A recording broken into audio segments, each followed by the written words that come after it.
انہوں نے کہا رہی بات دوبارہ باہر نکلنے کی، انہوں نے کہ عمران خان کی کال پر 100 بار باہر نکلیں گے اور بار بار جیل جانے کو تیار ہے.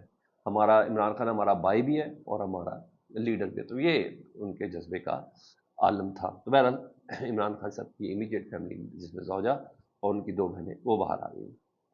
دوسری طرف وہ کون بچائے گا پاکستان، عمران خان، عمران خان، عمران تیرے جان ہے ساری، یہ سب نعروں کی گونج میں آپ یقین جانیں یار واقعی بڑا زبردست رشتہ یہ بہنوں اور بھائیوں کا. کسی بھی بہن کا اپنے بھائی کے ساتھ واقعی بڑا کمال یہ رشتہ ہوتا ہے. اچھا دوسری طرف نہایت کمزور اسکرپٹ تھا اسلام آباد کا جو کل لگایا گیا. پوری تامل فلم تھی نا سر، اس کا اسکرپٹ پورا بنایا گیا. صرف وہ گاڑیاں وہ ہواؤں میں اڑتی بھی نظر نہیں آئی، نہیں تو سر وہ بھی وہ جیک لگا کے اڑا دیتے کہ کل تو بہت بڑا حملہ ہو گیا پاکستان کے اندر. اور سنجانی کے مقام پر نا وہ ایک اسکرپٹ والی پوری مووی تھی جو بالکل فیل ہوئی. اور نامعلوم افراد کہا گیا جی 187 قیدیوں کو فرار کر کے بھاگ گئے سر، جس میں پاکستان تحریک انصاف کے 3 MP بھی شامل ہیں، اور ہم نے گرفتار کر لیا ایک MP کا بیٹا. اور پتہ نہیں پریزن مین کے ٹائر برسٹ ہو گئے اور ڈنڈوں اور سوٹوں سے حملہ آور ہوئے. پھر رات کو ویڈیوز آ گئی تھی پورا. خدا کا واسطہ کیا کتنی انرجی ہے ویسٹ کرنی تھی آپ نے. یہ سب لوگ کیوں بھاگیں گے؟ ان سب کی ضمانتیں ہو چکی ہیں یار، ان کو عدالت ان کی ضمانت ہے، ان کی روب کار جاری ہو رہی ہے، کیوں بھاگیں گے کہیں؟ یہ کیا چیز تھی؟ پھر وہ 9 مئی بنانے کی کوئی کوشش کر رہے ہیں. وہ آپ نے 4 اکتوبر کو بھی بنانے کی کوشش کی تھی، اب نہیں بکتی. اب یہ سٹوریز وائر نہیں ہونی سر. PTI والے بھی عقل مند ہو گئے، عوام بھی بہت زیادہ عقل مند ہو گئی. تو رات کوئی ویڈیو آئی جی، نامعلوم افراد تھے، چہرے ڈھانپے ہوئے تھے اور بڑے پراپر وے میں چہرے پہ ماسک لگا کے نا یہ نا پریزن مینس کو پتھر مار رہے تھے. تو آپ دیکھیں تامل فلم چل رہی، پریزن مین کو پتھر مار رہے تھے.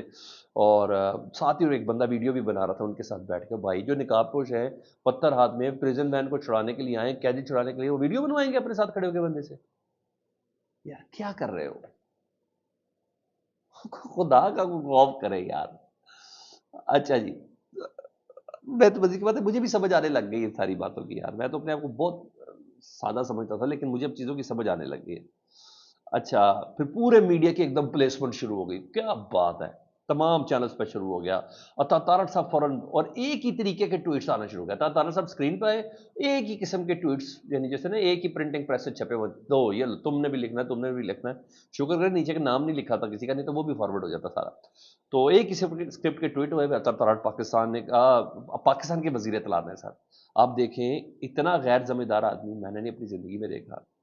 پاکستان کا وزیر اعظم بغیر کسی تفتیش کے، بغیر کسی FIR کے، بغیر کسی CCTV فوٹیج کے، بغیر کسی ایویڈنس کے جو اس کو کہا ہے. ان کو لوریاں سنائی گئی ہیں 9 مئی کی سر،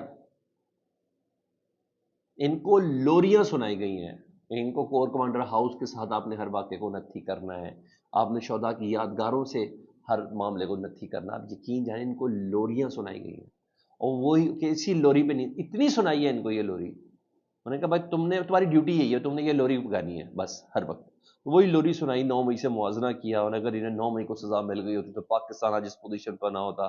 آج یہ نہ کرتے، یہ 9 مئی والے ہیں، یہ PTI والے ہیں، ہم انہیں عبرت کا نشان بنا دیں گا. یار خدا، شیخ وقاص سے اسی وقت بتاتے ہیں کہ کیا کر رہے ہو یار، ہمارے بندے ادھر ہی کھڑے ہیں، وہ کہیں بھاگنا نہیں چاہتے، تم لوگ کیا کر رہے ہو؟ تصویریں انہوں نے ساری شیئر کر دی یار.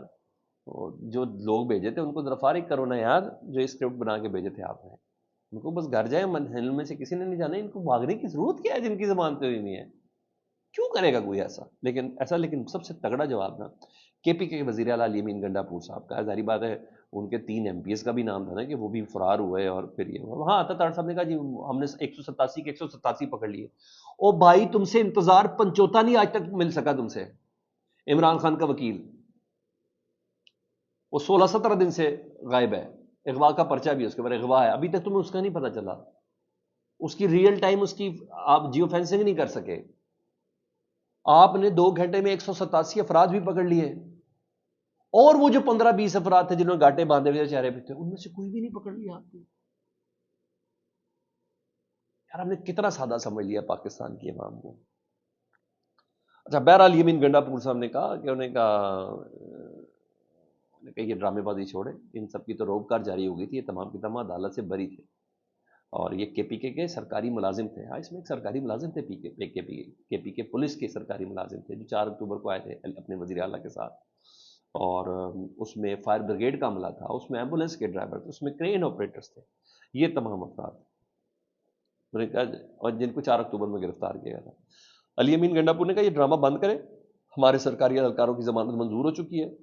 ایس ایچ او ترنول نے اپنے ہاتھ سے گاڑیوں کے شیشے توڑے، ثبوت میرے پاس ہے، ویڈیو بھی ہمارے پاس ہے، وارننگ دے رہا ہوں جی، انہوں نے آئی جی، ڈی آئی جی، وزیر داخلہ سب کو انہوں نے وارننگ دی ہے، میرے اہلکاروں کو خیریت سے پہنچا دیں میرے تک، ورنہ میں کچھ بھی ہے۔ اور مزے کی بات دیکھیں کہ یہ سب سے پہلے ایویڈنس ختم کرتے ہیں نا، بے نظیر صاحبہ کی شہادت پہ بھی یہ ہوا تھا، وہ جگہ ہی دو دی تھی سب سے پہلے، ادھر بھی پولیس نے جائے بقوہ سے سب سے پہلے نا سارے شواہد ختم کیے، پریزن مین کو محفوظ مقام پر بلکہ میں کو نامعلوم مقام پر منتقل کر دیا۔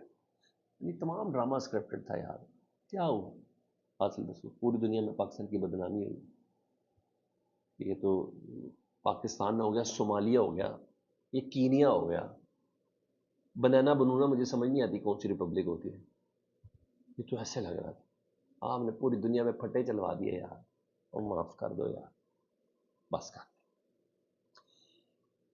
ادھر پاکستان تحریک انصاف کی اپنی رجشیں ہیں، وہ بھی کم نہیں ہو رہی۔ سلمان اکرم راجہ اور فیصل چودھری جو فواد چودھری کے بھائی بھی ہیں، جنہوں نے ابھی عمران خان صاحب سے ملاقات بھی ایک دن پہلے کی تھی، ان کی ملاقات 40 منٹ رہی تھی، 1.5 گھنٹے سلمان اکرم راجہ صاحب کی بھی رہی تھی، وکیل بھی ہیں، فواد چودھری صاحب کے بھائی بھی ہیں، واٹس ایپ گروپ سے ان کو ریموو کیا گیا، اور ابھی کل ہی وہ عمران خان سے ملاقات کے لیے آئے تھے۔ کہا جا رہا ہے کہ وہ ویڈیوز ہیں، وہ ان کے ٹی وی کے انٹرویوز ہیں، جس میں انہوں نے عمران خان صاحب کا حال احوال بتایا کہ اس کیٹ کے آدمی کو اتنی تکلیف میں رکھا ہے، اتنی اذیت میں رکھا ہے، اور انہوں نے بتایا ایک جگہ پہ کہ میں نے عمران خان صاحب کو بتایا کہ 4 اکتوبر کو کیا ہوا تھا، اور میں نے کوئی چیز چھپائی نہیں، ڈی چوک پہ پوری قیادت غائب تھی، اور یہ سب چیزیں تھیں نا، یہ ساری باتیں انہوں نے کی۔ اس پہ سلمان اکرم راجہ صاحب نے نا، جو وزیر سیکٹری ہیں پاکستان تحریک انصاف کے، انہوں نے فارغ کر دیا ان سے۔ پھر نکی صاحبہ نے پوچھا بھی، انہوں نے کہا کہ سلمان کرم راجہ صاحب آپ نے کیوں فارغ کیا؟ انہوں نے کہا پلیز میں اپنے کسی چپڑاسی کو فارغ کر دوں گا، نیشنل ٹی وی پہ مجھ سے سوال پوچھیں گے، تو اس حد تک رفٹ اندر بیچ کے اندر ہے۔ ہاں میری کل فواد چودھری صاحب سے پروگرام میں، میرا پروگرام تھا، تو اس میں فواد چودھری صاحب سے میری بات ہوئی، تو فواد چودھری صاحب بھی بہت غصہ ہے، انہوں نے کہا سلمان اکرم راجہ، انہوں نے سلمان اکرم راجہ کو ہی گرے میں رکھا ہے، ان کی حیثیت کو چیلنج کیا کہ وہ ہم سے پوچھنے والے کون ہوتے ہیں؟ وہ تو پاناما کیس جو پاکستان تحریک انصاف کی بیس بنا تھا 2018 کے الیکشن جیتنے کی، پاناما کیس، اس کیس میں وہ میاں محمد نواز شریف صاحب کے وکیل تھے، اور 3.5 کروڑ روپے انہوں نے فیس لی تھی، اس وقت وہ سیاست میں نہیں رہے، جو سپریم کورٹ کے وکیل تھے، تو وہ پتہ چل رہا ہے، کہتے ہیں وہ مجھ سے پوچھنے والے کون ہوتے ہیں، وہ ہم سے جواب لینے والے کون ہوتے ہیں، لائک یہ والی پوزیشن ہے۔ بہرحال مولانا فضل الرحمان صاحب اب دوبارہ سے کھڑے ہوئے ہیں، اب دیکھیں کیا ہوتا ہے۔ وہ کہتے ہیں کہ جی فوری انتخاب ہونے چاہیے، الیکشن پاکستان کے ٹھیک نہیں ہوئے، فوری انتخاب کیا جائیں۔ اب دیکھیں حکومت کب تک چلتی ہے، وہ یہاں تک کہہ رہے ہیں بھائی آپ ہی چلا رہے ہیں، اور کون چلا رہا ہے معاشرہ، نہ کریں۔